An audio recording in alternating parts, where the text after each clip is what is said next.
le parti du président sortant, Faustin Archange Touadéra, en Centrafrique, a affirmé qu'il était en passe d'être réélu président de Centrafrique, alors que les premiers résultats des élections de dimanche commencent à peine d'être connus. Emmanuel, le président Faustin Archange Touadéra, réélu, alors que voilà, les résultats ne sont pas encore proclamés. Est-ce qu'on va à l'encontre des règles démocratiques? C'est la première question. Non, on ne va pas à l'encontre des règles démocratiques. Il y a eu une élection, le peuple s'est exprimé. Même si ce n'est pas le peuple dans sa grande majorité, parce qu'il y a des parties de la population qui n'ont pas pu voter.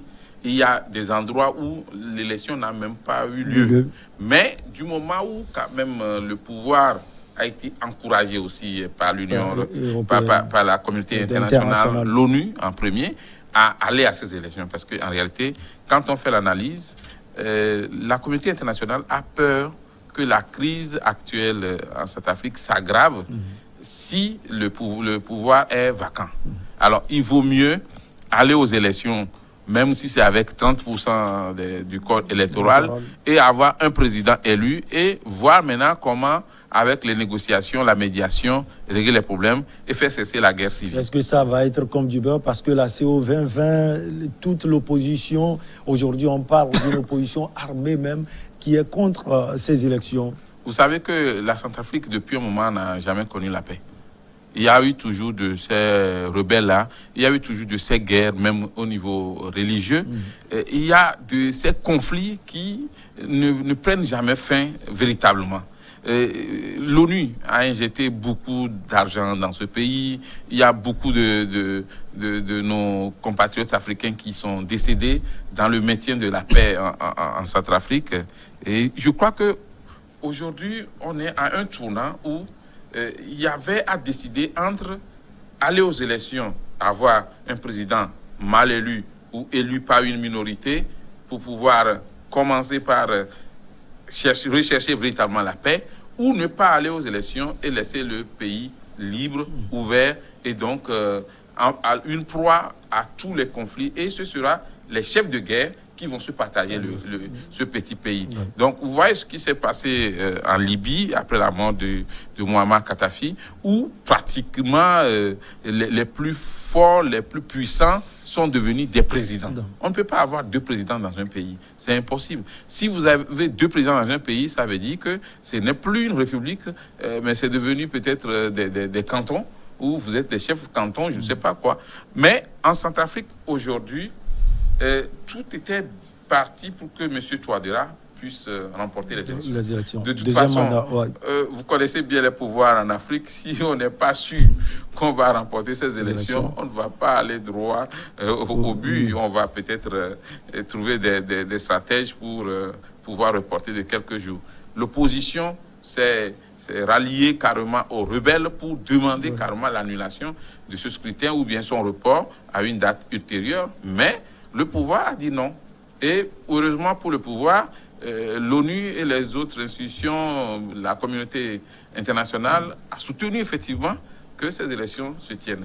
Alors cette annonce du parti du président Archange Touadéra, c'est juste pour préparer les esprits, pour que ce soit au niveau national, c'est-à-dire en Centrafrique. Est-ce que c'est son rôle? Ce n'est pas le rôle de la commission électorale indépendante de... En politique, aucun parti ne va dire comme ça, j'ai perdu. Surtout quand il y a des signes, puisque les décomptes des voix, c'est à la télé, à la radio, avec l'autorité nationale chargée des élections. Donc, on peut effectivement, à partir de ce qu'on a comme résultat, savoir qui est en tête, qui pourrait remporter.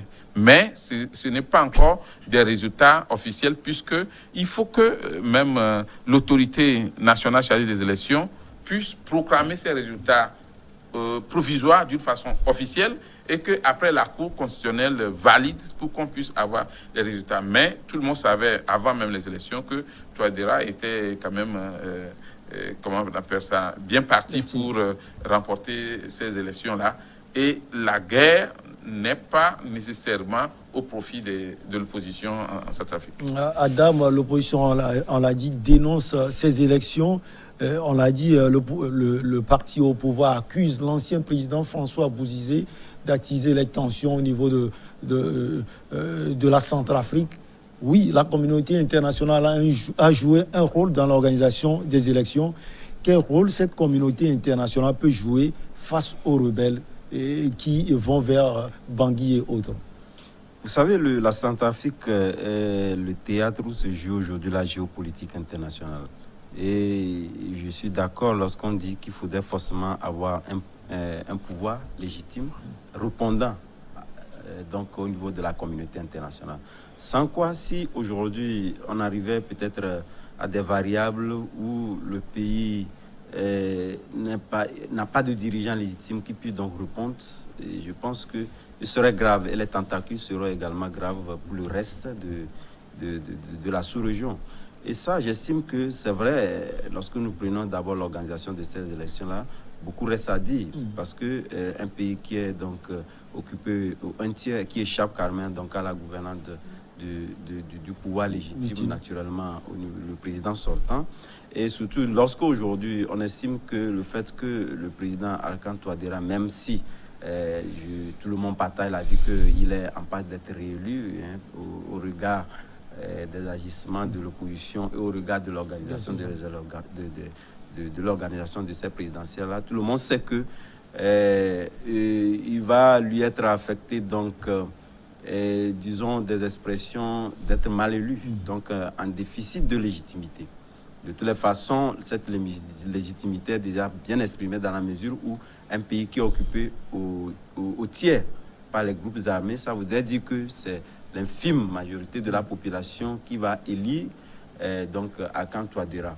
Et partant de là, forcément que les années à venir, ce nouveau quinquennat du président, réélu comme il le dit, et parce que je me dis aujourd'hui, est-ce que le code de bonne conduite avait pris en compte que les états-majors ne puissent pas prononcer les résultats avant même la proclamation? Parce que c'est aussi ça. Puisque c'est vrai qu'on peut dire que voilà, dans d'autres pays, ça ne se fait pas. Est-ce que ça a été pris en compte dans le déroulé même du scrutin, qu'il ne faudrait pas le dire, sinon chacun est en possession de ces résultats et peut les exprimer. Si tel est que la commission chargée des élections n'a pas pris en compte ce volet-là, en réalité, le fait de le dire n'empêche en rien ou n'entache en rien le fait les résultats sortiront ou provisoires que la commission prononcera.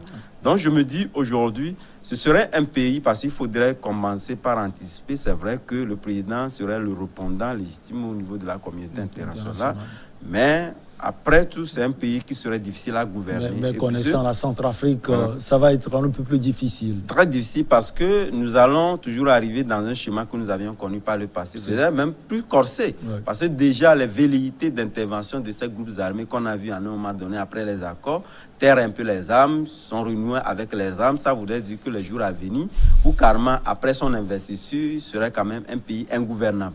Et c'est par là, moi je me dis aujourd'hui, les Nations Unies ont un rôle fondamental à jouer parce qu'aujourd'hui, il a des difficultés à pouvoir donc concilier toutes les forces ou cette géopolitique-là qui se joue à ce niveau-là. Vous allez constater qu'il y a la Russie, la France, etc. Et chacun, lorsque vous prenez les entités ou les forces en présence en termes politiques, chacun s'est donc encoquiné autour d'une force sans le dire réellement. Vous allez voir les groupes Wagner ou qui sont aujourd'hui soutenus par la Russie sans réellement dire que voilà, la Russie a envoyé une armée parce que ce sont des missions assez ciblées, mais que la Russie soutient, mais qui sont aujourd'hui en train d'être exprimées au niveau du territoire de la Centrafrique.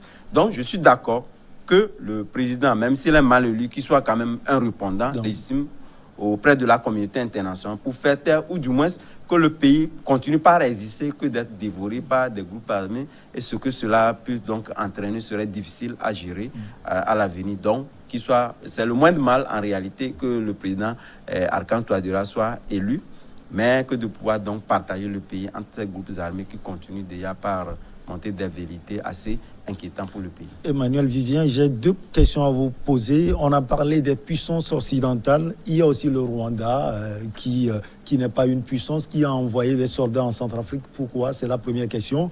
Et la deuxième, quel rôle le président Touadéra, s'il est réélu, peut jouer fondamentalement pour réconcilier les Centrafricains? Vous savez qu'en Centrafrique, depuis plusieurs années maintenant, il y a beaucoup de pays qui ont des éléments là-bas. Même le Togo est représenté au sein de la mission des Nations Unies en Centrafrique. Et donc, les Rwandais, et dans une même mesure aussi les Russes, sont venus officiellement pour aider à ce que les élections se passent très bien. Donc, pour sécuriser un peu les élections. Parce qu'il faudrait quand même, face aux avancées des rebelles, il faut qu'il y ait une force tampon pour pouvoir laisser libre cours au scrutin. Donc, c'est ce que les Russes et les Rwandais ont expliqué officiellement.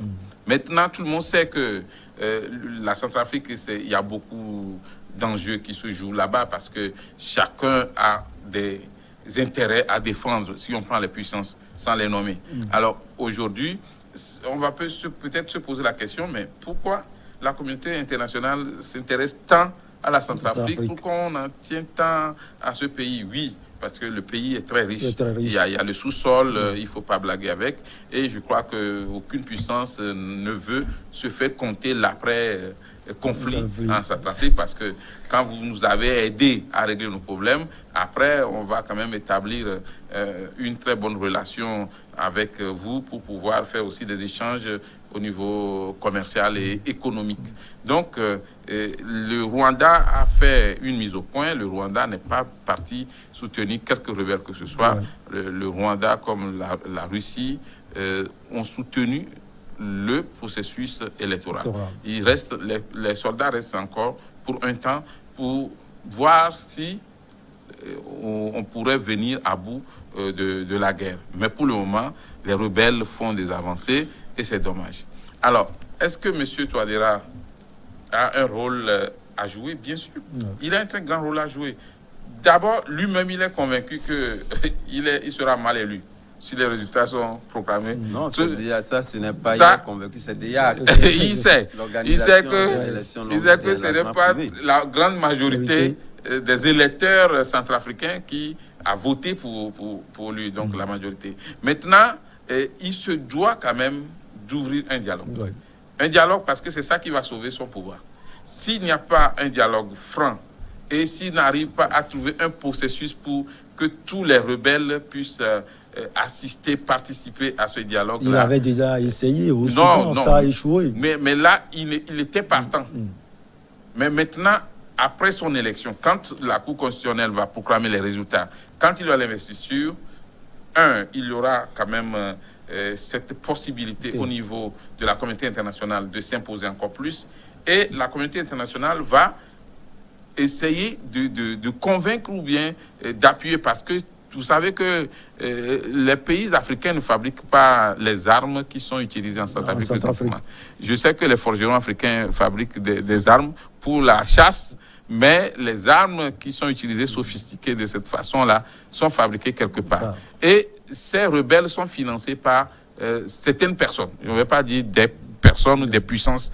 Donc, ces puissances seront obligées de faire venir tout le monde à la table de discussion.